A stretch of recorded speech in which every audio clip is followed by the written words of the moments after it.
The first state visit for the Trump administration was a tremendous success, and the First Lady in particular deserves a lot of the credit. Her attention to every detail and full engagement in the planning helped highlight and showcase the special relationship between the United States and France, our oldest ally.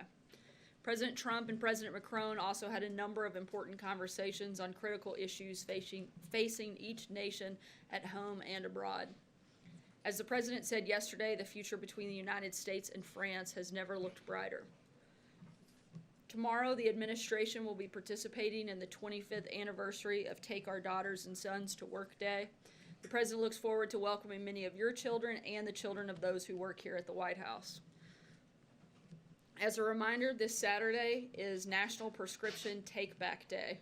Across the country, many businesses, medical offices, state, local, and tribal governments and first responders will host drop-off events where Americans can safely dispose of unused medication.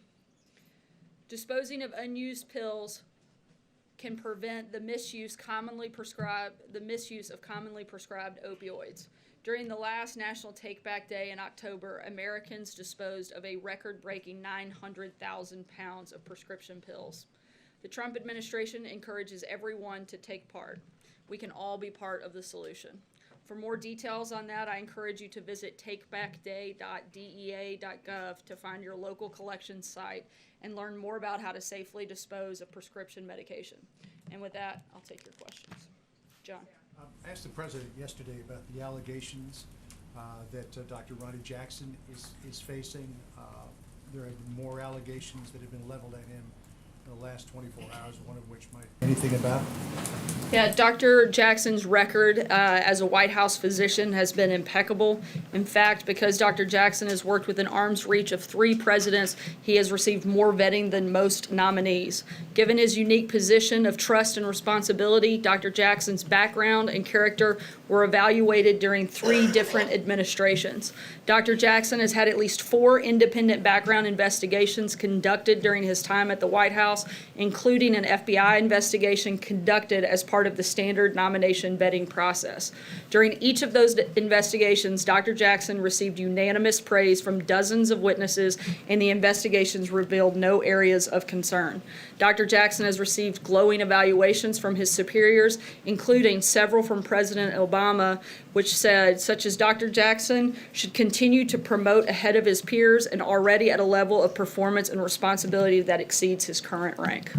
But what about some of these allegations about overprescribing, the other one that I just mentioned a moment ago? I think that makes it pretty clear in terms of very thorough investigation and vetting process has taken place. None of those things that come up, we're continuing to look at anything beyond that. Darlene? Sarah, can I, despite what you just said there, is the White House doing any sort of additional looking into Dr. Jackson's background in light of all of the allegations? There's been, again, a pretty thorough vetting process done by the FBI as well as 3 other independent investigations, but that's part of what the nomination process of Congress should do and what it's supposed to look like and why they should move forward with a hearing. And since the White House and the President are standing behind him, will you ask the Senate Veterans Committee to reschedule his confirmation hearing? We're continuing to work with members on the Hill. Major. I've got one on this and a couple on foreign policy. So is it the position of the administration that the people who have raised these allegations are lying?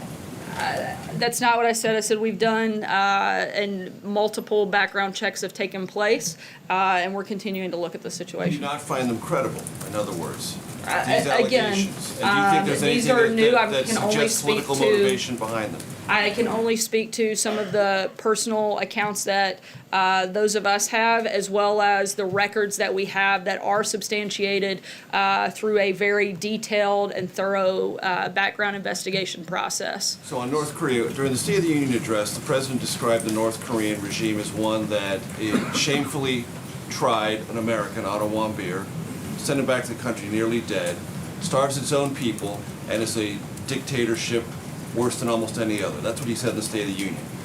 How could that also be true if Kim Jong-un is honorable and open? How do you reconcile those 2 assessments of the leader and the regime in North Korea? The President's referencing the conversations that we've had ongoing over the last month or so in regards to the meeting to take place and their willingness to denuclearize on the peninsula, and that's what. He's changed his appraisal of Kim Jong-un? Certainly not that, but he is wants to have the ability to sit down and have these conversations. And in that process, they have been open with their willingness to denuclearize, and that's certainly been the focus and what we have been pushing for and expect to happen. He thinks the regime is changing.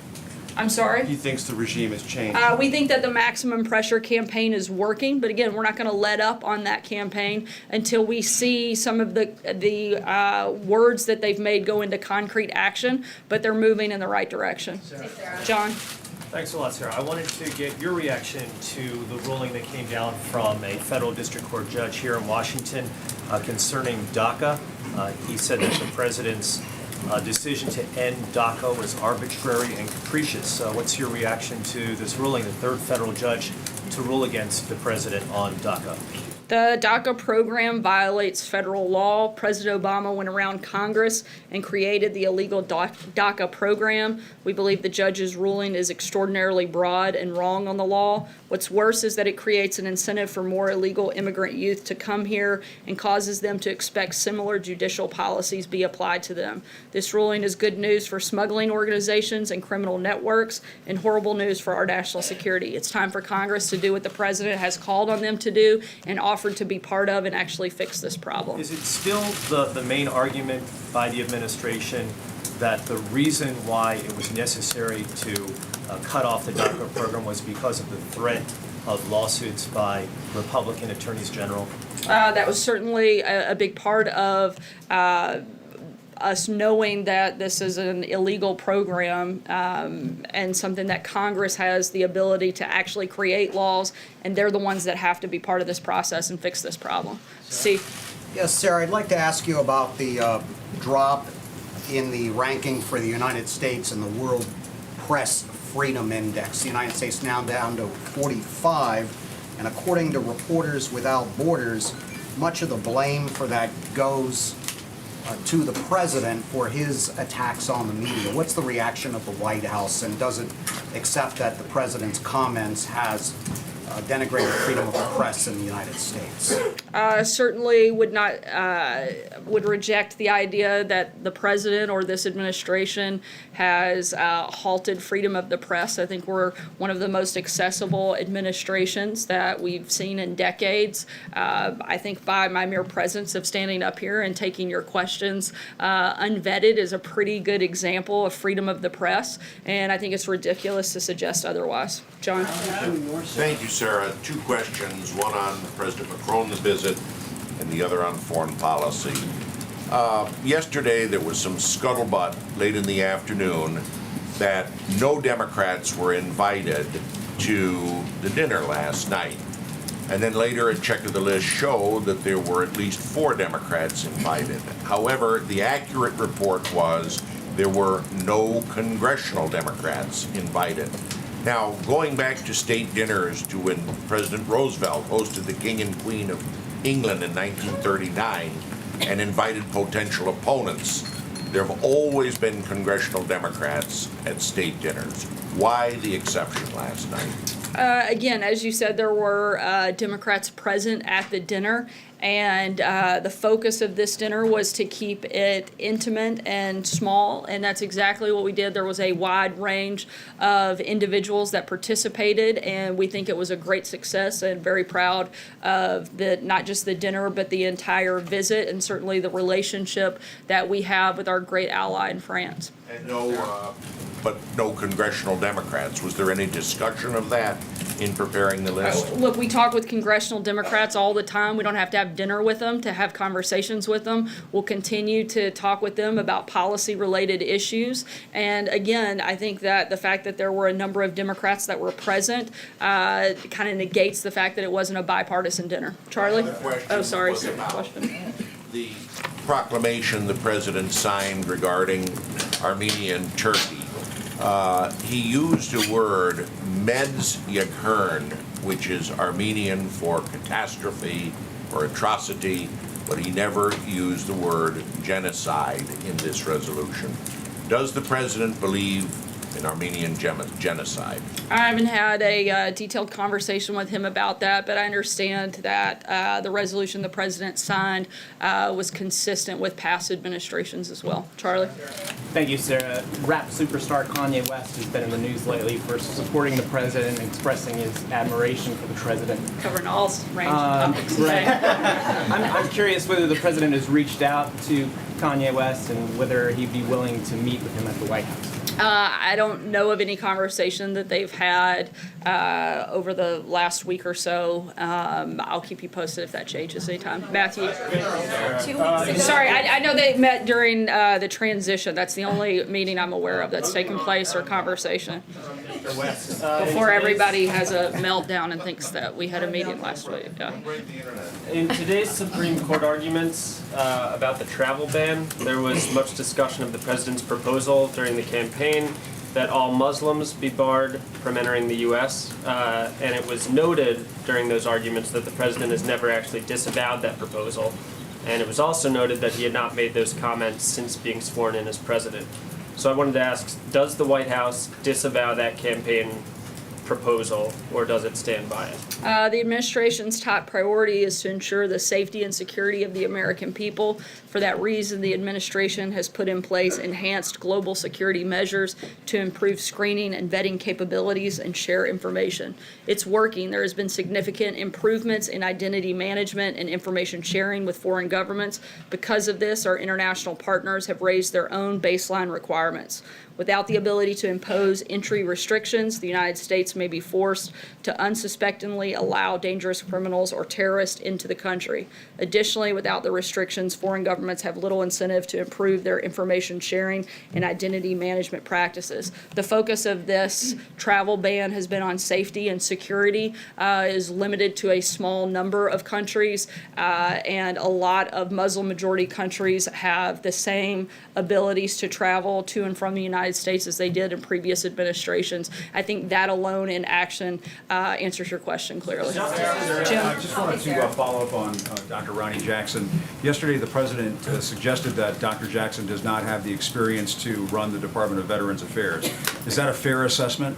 That he lacks that experience? That's not what the president said. I think you're taking some of his words out of context. And based on your speech today, I know you don't appreciate when people take your words out of context. So I'd appreciate if you not do that to the president. If he didn't think he had the experience, he wouldn't have nominated. He said that that had been one of the questions that people had posed about him. Obviously, the president thought Jackson has all the experience necessary to run the department. Look, I think he has an incredibly strong background. He's a highly qualified, highly skilled individual, and if he didn't think he was capable of doing the job, he wouldn't have announced his nomination in the first place. Follow up if I can. Just since you brought up being taken out of context, it seems to be a press-related question. Are you trying to say that this administration is a champion of a free press? I certainly think that, as I stated a moment ago, we support a free press, but we also support a fair press. And I think that those things should go hand in hand, and there's a certain responsibility by the press to report accurate information. I think a number of people, I'm not finished. I think a number of people in this room do that every single day. They do their very best to provide fair and accurate information. Certainly support that. That's one of the reasons I'm standing here taking your questions. And a lot of times taking your questions in a tone that's completely unnecessary, unneeded, and frankly doesn't help further the conversation or help the American people get any more information in a better way, which is your job and my job, and that's what I'm trying to do. I'm going to move on. David, go ahead. The president's tone Jim, towards I'm the press. finished. Thank you. The president's tone towards the press obviously is not helpful at times, Thank you, and I think Jim. that that's plain to see. A David, go Navy ahead. inspector general had problems with the way Jackson ran his medical office, which only has 50 people in it. What makes him qualified to run a big department that has 350,000 people in it? Look, I saw a number of members of both the House and Senate do interviews today, just earlier this morning, in which they said, look, we've tried this a number of other ways with people who have run massive organizations and it hasn't worked out very well. This is a different approach, but it certainly doesn't mean it's a wrong approach or that he's not qualified. This is somebody who's been on the battlefields, made decisions at a very high stress highest level and saved a number of individuals' lives in some of the most trying circumstances. Somebody that understands the relationship between veterans and the needs and the care that they have as a veteran himself or as a service member himself, and somebody who has a relationship and a deep-rooted care and concern for those individuals that may be far and above what we've seen from previous administrators that have overseen that agency. He's a highly qualified individual, and we're going to continue looking at this and continue moving forward. Julie? Can you, are you telling us that the White House was not aware of any of the allegations before the president decided to name Dr. Jackson, just first of all to clarify? I'm telling you that none of those things have come up in the 4 separate background investigations that have taken place. There's been no area of concern that was raised for Dr. Jackson specifically. Can you describe to us then what the vetting process was at the White House before he was named? Given that, as David just mentioned, there is an Inspector General report and there have been allegations in the past that are now coming to light, but they existed before the president chose him. Again, Dr. Jackson has undergone 4 separate background checks, one that was conducted by the FBI, and all of those revealed nothing and came back with a clean recommendation. The only vetting that was done of him as a nominee was to look at his past background checks, is what you're telling us? No, I mean, there's a number of things, but you also have to remember this is somebody that spends more time with the president than just about anyone. These investigations are very thorough and certainly something that was taken into consideration. Blake? Thank you. Let me ask you a couple questions about the Tim Cook meeting that is either wrapped or going on right now.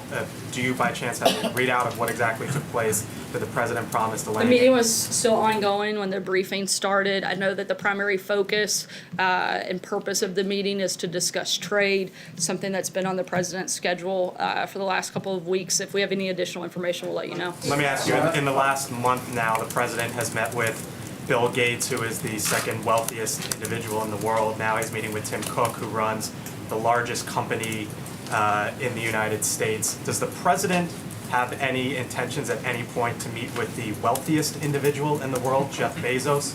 And if so, under what conditions would that be?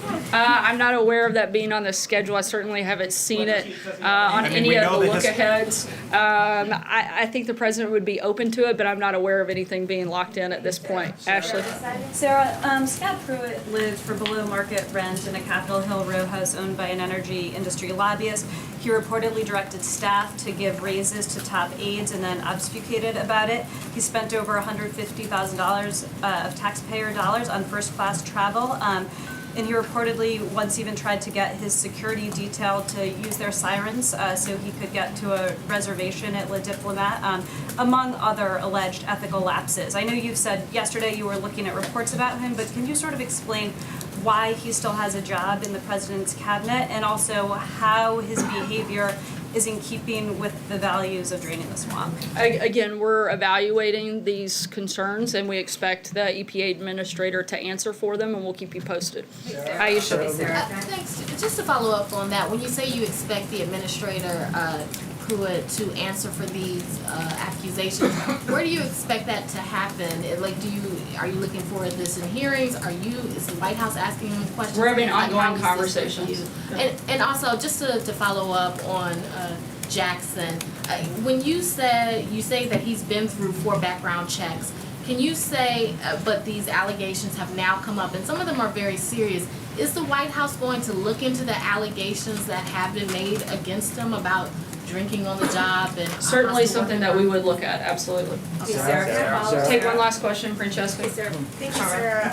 I wanted to clarify too about these 4 background checks. Were any of these background checks since President Trump took office or since he was named as the nominee for VA Secretary? And has the White House ever been informed of allegations like these, like excessively drinking on the job or passing out medication like candy, as it were, since he was the physician for President Trump? I'm not aware of any of those allegations being made until the nomination was made. And to follow up on what I was asking about the background check, when was his most recent background check? I'd have to look at the specific date, but my understanding is that a new one took place at the time of the new administration. Thanks so much, guys. See you tomorrow. Sarah acknowledged the heroism of James Shaw.